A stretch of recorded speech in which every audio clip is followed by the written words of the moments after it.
Should you be more realistic when you're looking to get married, date, or find somebody in the Philippines? I bloody well think you do.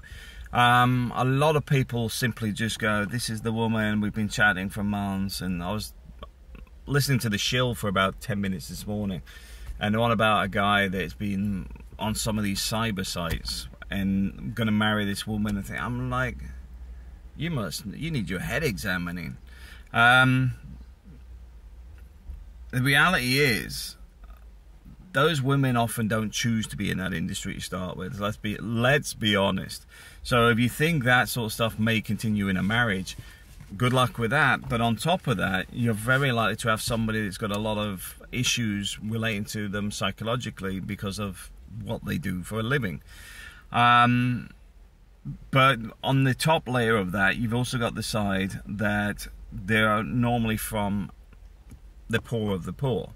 So you've got somebody that is very likely to have a very poor education, very poor understanding of the real world, very poor interest in anything beyond their little realms of friends that they went to, whatever, from the neighborhood and things. And even when you take them to the West, things are not going to get easier. Because a lot of guys assume it's just like, oh, you're just lifting somebody out of poverty or whatever. No, that a lot of that's an illusion, in the sense that it doesn't guarantee a good relationship for a start, and it shouldn't be the basis of a relationship. It's an understanding that a lot of women do this because it's a relationship. It doesn't mean that that's a good thing, because a lot of the time they're completely blinkered to reality.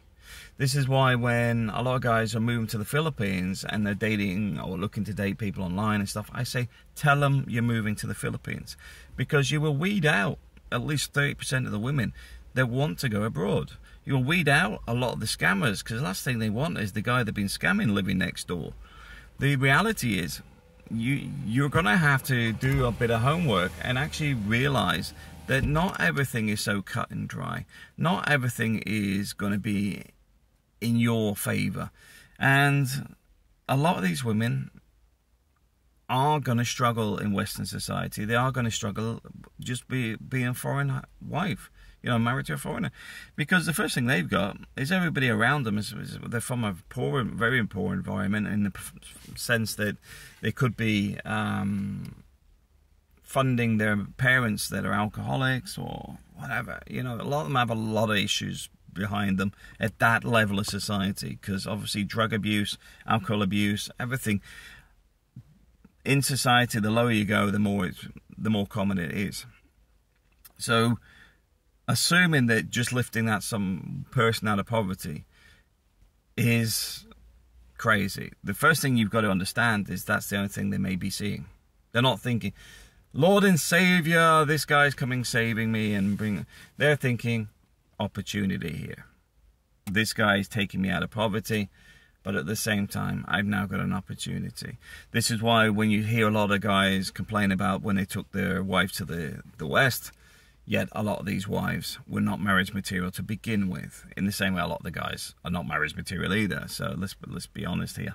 But the point being is, if you take a girl from that level of society and she meets other Pinays abroad that are from that level of society, and they're divorced, and it says you can get this from your husband, you can get that, you can manipulate things to suit yourself, you'll own him for the rest of your life, there's a good chance they'll do it. And that's why you'll hear a lot of guys say, don't bring a wife to the West, because that's what they're talking about.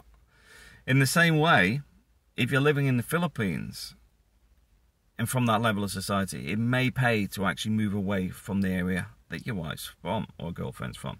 Personally, I don't advise in getting involved with anybody from that level in society whatsoever.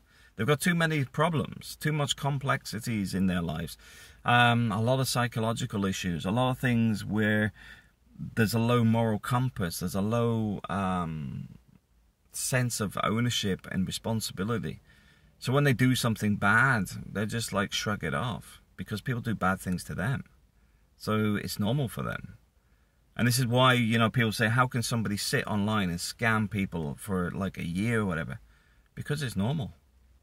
It's been normalized for them. Their mother may have done it. That's how normal this stuff is. So part and parcel of this is recognizing if you're serious about a relationship, seriously understand that not all women are equal. Not all women are at a level that you should even be engaging with. If you're looking at these girls, I would say raise your standards, because you can. You can raise your standards way higher than that. You wouldn't go and marry the local prostitute at the end of your road, would you? So why are you doing it with one that's from halfway around the world? I'll put that out there. Thanks for watching.